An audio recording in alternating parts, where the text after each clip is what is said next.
Good evening, everybody. I am Minister Marcus. Welcome to the Maximize Your Life Bible study. Every Wednesday night, I come on and I do a Bible lesson very briefly, very quickly. Normally, I do 2 or 3 things that we can learn, take away from the Bible that we can apply to our life. Tonight, we are in First Kings. For those of you that do follow along, we take a new book every month. We are successfully and consecutively going through each book of the Bible.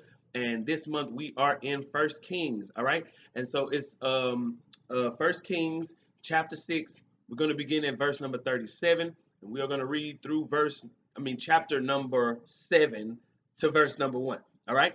And so before that, tonight, guys, I'm going to ask that you would go subscribe to our channel. If you enjoy the Bible study, you can catch a Bible study every Wednesday night when you subscribe.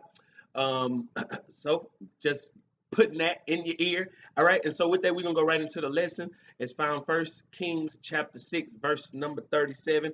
I'm reading out of Big Green tonight. I suggest that you get you a Bible that you can read and understand. All right. So First Kings chapter 6, verse number 37. The foundation of the Lord's temple was laid in mid-spring of the 4th year of Solomon's reign, but the entire building of the temple was completed in every detail by mid-autumn of the 11th year of his reign. So it took 7 years to build the temple. Solomon also built a palace for himself, and it took him 13 years to finish the construction. All right, and we just gonna stop right there. And so tonight, I want to give you about 3, maybe 4 things, but I am definitely gonna stay within my 20 minutes. And so for those of you who don't know, First Kings deals basically with the reign of Solomon. Solomon is King David's son. Second Samuel has all to do with the reign of David, but when we move into First Kings, it has all to do with the reign of Solomon. And one of the things that it points out in the early chapters of First Kings is that Solomon was a man of wisdom. He could ask God. God asked him to tell him whatever he wanted, and he only asked that he give him more wisdom, give him a better understanding of how to go in and out before his people. And what he said is, give me discernment. That I may judge between right and wrong, that I may go in and out before your people. In other words, he was asking God for a discerning heart and a discerning spirit. And so God, it pleased him. And I don't want to go deep into that, but there is a lesson. I'm going to leave a link so you can go back and read that. It's an old lesson, but it falls right in perfectly with the succession of lessons in First Kings. All right. And so it talks about Solomon. And one of the things that it does go into, it talks about that David wanted to build God a temple. He wanted to build God a house. And God told him no. And so here in this portion of the text, at the beginning of, I think it's chapter 5, but it talks about how God said to David, your son would build me a temple. And it's bringing us up to the point to where now Solomon decides that he's going to build God a temple. And it's significant because what it says is that the reason why David, I think it's chapter 6, the beginning of the chapter, the reason why David was not able to build God a house was because David was a man who was a warrior, and they had enemies attacking them from every hand and on every side while David was king. And David didn't have the time to build God a house because he was busy fighting off the enemies. And what I love about that is that Saul comes on the scene, and Saul says, well, my father David couldn't build God a house, but now that we have no more enemies and God has given us peace, now I'm going to build God's house. And I want to point out that God used the 2 kings in different ways.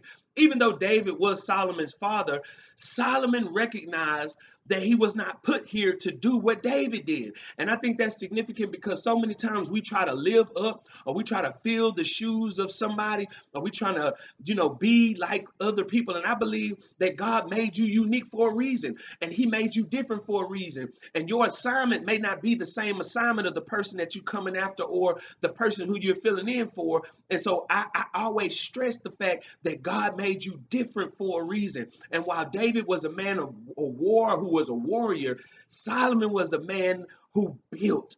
And I like that Solomon was able to allow God to use him in the area and the space that God wanted to use him, because he recognized that his time was not to fight, his time was to build. And I like that Solomon wisely used the time to build. He used the time that there was no opposition or attacks coming from the outside to build things up on the inside. And I think that's also significant because if you're not struggling in your life, if you're not facing any opposition or attack, you probably should be taking this time to build. And so, one of the things I always point out is that Solomon was wise and he used his time wisely. And I want to stress that because so many times we allow time to get away from us, time that we could have been building things in our lives. We allowed ourselves to be lazy. We allowed ourselves to procrastinate. The times in our life that we could have been fortifying some things in our life, we allowed that time to go by without putting certain things in place. And so tonight, as my number one, I want to stress that if you're not struggling, you should be building. If you're not struggling, you should be building. If you're not struggling financially, you should be building wealth. If you're not struggling financially, you should be building assets, building your bank account. You should be building on investments. If you're not struggling in your relationship, you should be building the love. You should be building the communication and trust. If you're not struggling, it's not time to get lazy or idle, but it's time to build. And I like that because it kind of gives us an idea of what is wise to do with the time that God has put us here. And it is during the time that there is no real activity or opposition happening in our life that is a time to build. Consider the ant or slugger. That's what Solomon says in Proverbs. He says, consider the ant. Look at what the ant does all through the summer, all through the spring. The ant is building, bringing food in. And in the winter, we don't see the ants because they're deep underground, because they have prepared, they have built, they have stored up their food. So in the wintertime, and I just want you to hear me when I say this, because there's going to come a time in your life that just like nothing bad lasts forever, nothing good lasts forever. And just because it may be peaceful in your life now, you never know what may happen. And so if you're not struggling, you should be building. But the problem with many people is that they don't take the time to build. They don't take the time to build. And my question for you tonight is, what have you built in your life? What have you been building in your life? And if you can't tell me something, have you been building a career? Have you been building a relationship? Have you been building a wealth of knowledge? What have you been building up to this point in your life? Have you been building your finances? Have you been building your relationships? Have you been building things in your life? And I want you to understand when I say this, and many people don't take the time to build because they expect things to just come together on their own. But I had to learn this. As the older you get, you recognize that building your life is an intentional activity. And if you don't do it, it will not get done. And so I like that that Solomon uses his time wisely during the peace that God has given him peace. And he don't take that time to just procrastinate or be lazy, but he's productive in building and fortifying some things. All right. And so the things that he built, first, it says that Solomon built the temple of God. Solomon built the temple of God. It's a sign or a symbol that he wants God to be not just their God, but he wants him to be among them. It showed that he wanted God's presence with them. Let me ask you a question. Do you really want God's presence in your life? And I want to tell you this. I always tell people this, may ask me, what's the significance of being a Christian? What's the significance of praying to this God or whatever? And I tell him, man, if you would just, I'm telling you that God's presence makes all of the difference in your life. God's presence is what makes the difference in your life. I'm going to stress that. Solomon built the temple because he wanted God to see that he wanted his presence among them. He associated God's presence with God's power. He associated God's presence with God's provision. He associated God's presence with God's favor.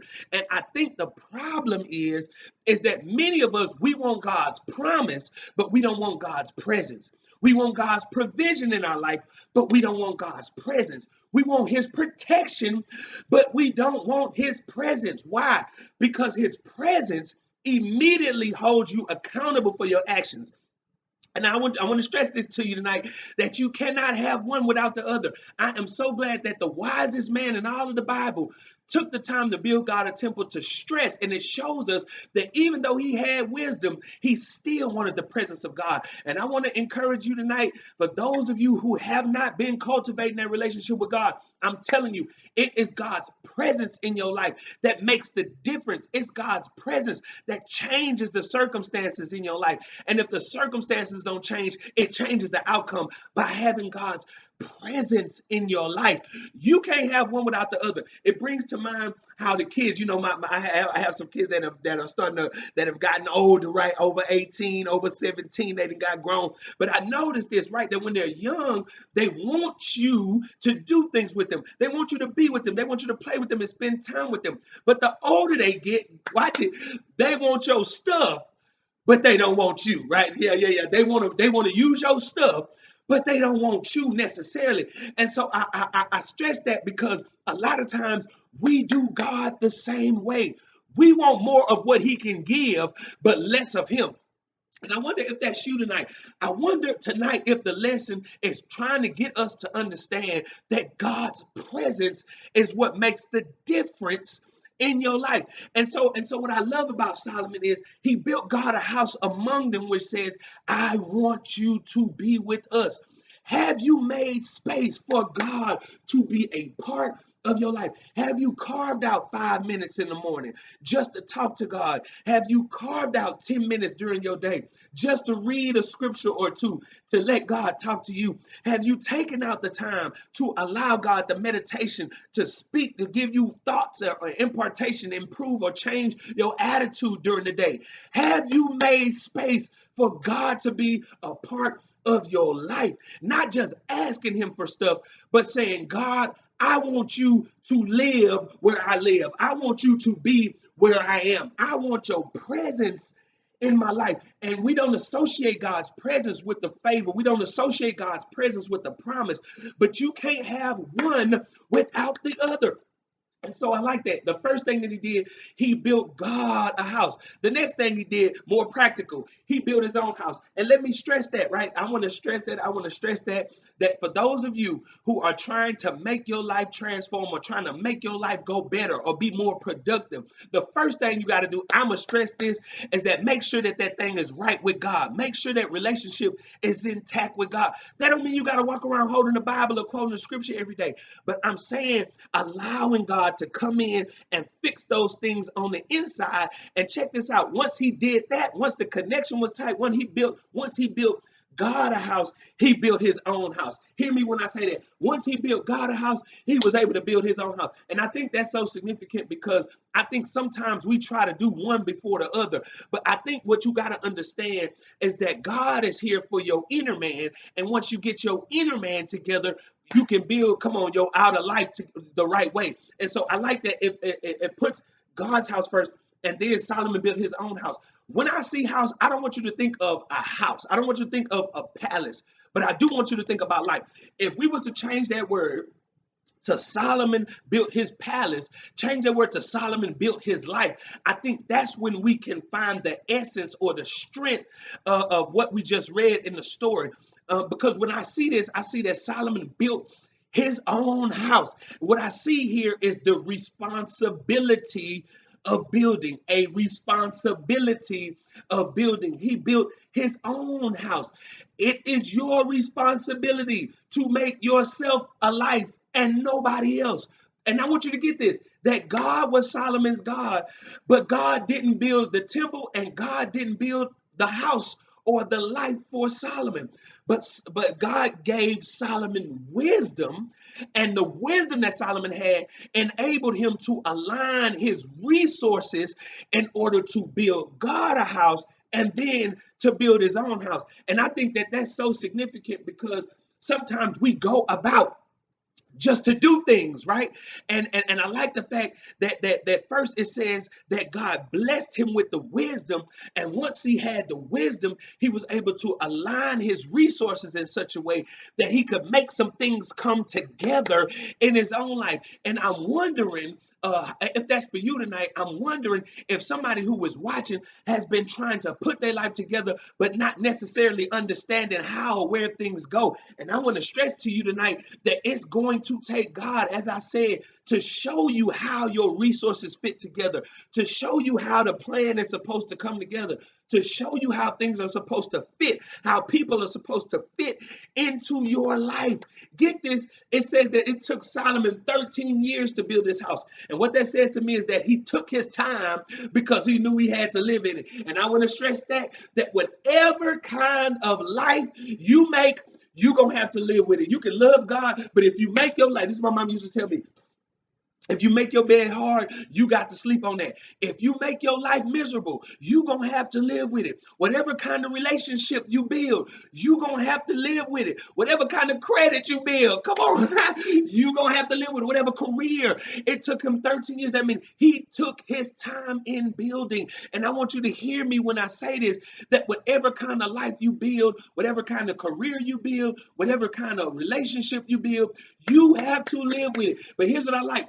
Even after it took 13 years, it says that he finished. He finished after 13 years. He finished. And it says to me, he didn't just start it, but he finished it. He didn't just start it, but he finished it. And I think that that's so significant because many people have excuses as to why they stop building in their lives, excuses as to why they stop progressing in their lives, excuses as to why they stop moving forward in their lives, why they stop building up to as high as they could go. Everybody has excuses as to why they stopped. But my word for you tonight is that you can't stop when things don't seem to be coming together. You can't stop when things don't happen exactly the way you anticipate. But you have got to continue until you finish. I say it this way: fight to the finish. Don't stop when you're tired. Stop when you finish. Don't stop when it's painful. Stop when you're finished. Don't stop when you're frustrated. Say it with me. Stop when it's finished. Here's my question to you tonight. Have you given up on something that you could be finished doing by now? Have you quit on something that you could have accomplished by now? It says after 13 years, he finished. And I want you to hear me when I say that nothing else matters before he finished. No matter how long it took, he finished. And I want you to adopt that mentality.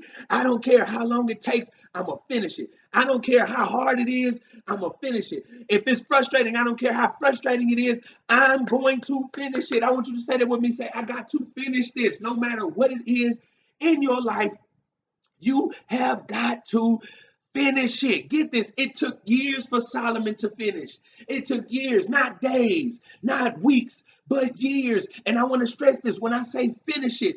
Understand that building takes time and you can't rush it if you want it to turn out the right way. Hear me when I say this, that whatever it is that you're trying to accomplish, know that it's in God's plan. Know that it's in God's plan. It took him 7 years to build the temple.